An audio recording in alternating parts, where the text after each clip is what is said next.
இது ரொம்ப நாளாக நான் செஞ்சிட்டு இருக்கேன். அதிருப்தியாளர்கள் ஒன்றிணைவதில் எங்களுக்கு திருப்தி தான், எங்களுக்கு திருப்தி தான், அதில் ஒன்றும் இல்லை.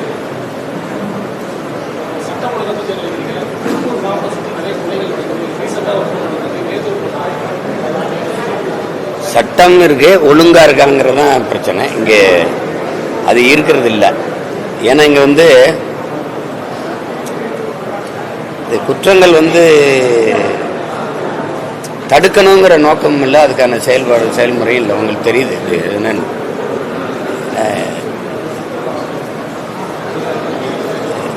பாடம் நடத்திக்கிட்டு இருக்கிற ஆசிரியை போய் குத்தி கொள்றாங்க, நீதிமன்ற வாசலில் வழக்கறிஞரை விட்டுறாங்க. இது எல்லாமே தொடர்ச்சியாக நடக்குது. அது ஒன்றும் நீங்கள் கேள்வி கேட்குற அளவுக்கு இருக்குது சட்டமும் ஒழுங்கும். இவ்வளோ பெரிய கட்டமைப்பு, சீமான் யாரோட பேசுகிறாரு, அவர் எங்கே போகிறாரு, இவர் முகநூலில் என்ன பதிவு போடுறாரு, இதையெல்லாம் கண்காணிக்கிற முடிகிற அரசியல். இப்போ நான் யாரோட பேசுகிறேங்கிறது எல்லாரும் பதிவு பண்ணுறாங்க, நீங்கள் பேசுகிறது இவ்வளவு வலுவான கட்டமைப்பு வச்சிருக்கிற ஒரு இது. இந்த மாதிரி ஒரு கொலைக்கான திட்டமிடல், அது முன் தயாரிப்பு, அதெல்லாம் நடக்கும்போது கண்டு உணர்ந்து அதை தடுக்க முடியலையா?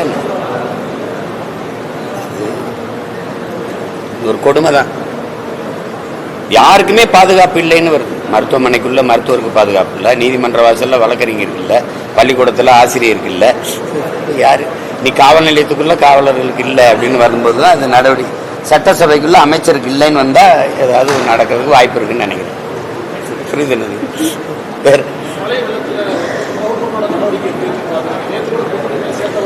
அரசின் நடவடிக்கை மழை வெள்ளத்துக்குள்ள மூழ்கிருச்சு,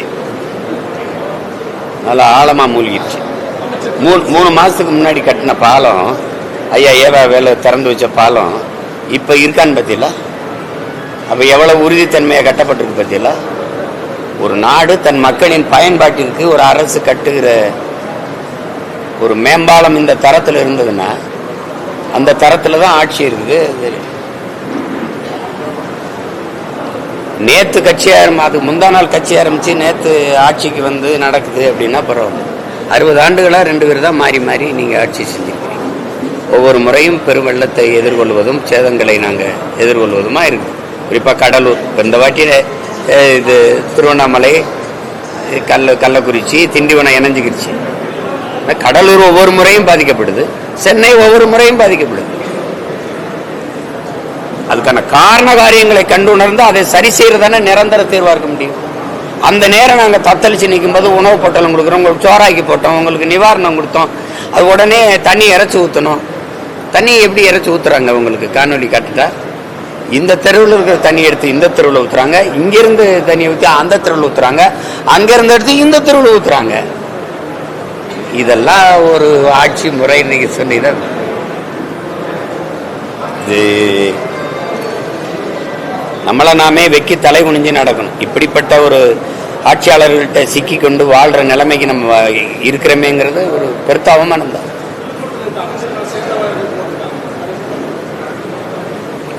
அது செலவுக்கு போட்டா போயிடும், அது துவைச்சா போயிடும். ஆனா அவங்களால ஏற்பட்ட இந்த நாட்டுக்கும் மக்களுக்கும் ஏற்பட்ட தீமைகளை யார் துடைக்க? சொல்லுங்க, நீங்க சொல்லுங்க. மண்ணை மக்களை பேரன்பு கொண்டு காதலிக்காதவன்ட்ட வந்து ஆட்சி போகக்கூடாது. ஒரு பெண்ணை தன் உயிருக்கு மேலாக நேசிக்கிறவனுக்கு கட்டி கொடுத்தாதாங்க அந்த பொண்ணை வச்சு ஒழுங்கா வாழ்வான். ஊதாரி பயில்களுக்கு கேவலம் கட்டவன், கேடு கட்டவன், குடியாரன், சூதாடி கட்டி கொடுத்தா எப்படி இருக்கும்? அந்த கதை தான் இது. 60 ஆண்டுகளா என் மண்ணை வந்து, மண்ணுன்னா என்னன்னே தெரியல. தாய்ப்பாலும் தண்ணீரும் உங்களுக்கு மலிவா கிடைக்கிறதுனால இந்த மண்ணை எவனும் மதிக்கிறது இல்லைன்னு ஐயா வைரமுத்து அவர்கள் எழுதின கவிதையை தான் சொல்ல வேண்டியது. அவனுக்கு அது அருமை புரியல. காலுக்கு கீழே மிதிபடுறதுனாலே இந்த மண்ணை அவனுக்கு சாதாரணமா பட்டுச்சு. இது மண்ணா? தாயின் மடி இல்லையா? எல்லாத்தையும் வெட்டி தின்றணும். மலையை வெட்டி தின்றணும், மரத்தை வெட்டி தின்றணும், மண்ணி தின்றணும், பூமியை குடஞ்சு மீத்தேன் ஈத்தேன் எடுத்துடணும். எவரும் என்ன இருக்கும் அப்புறம்?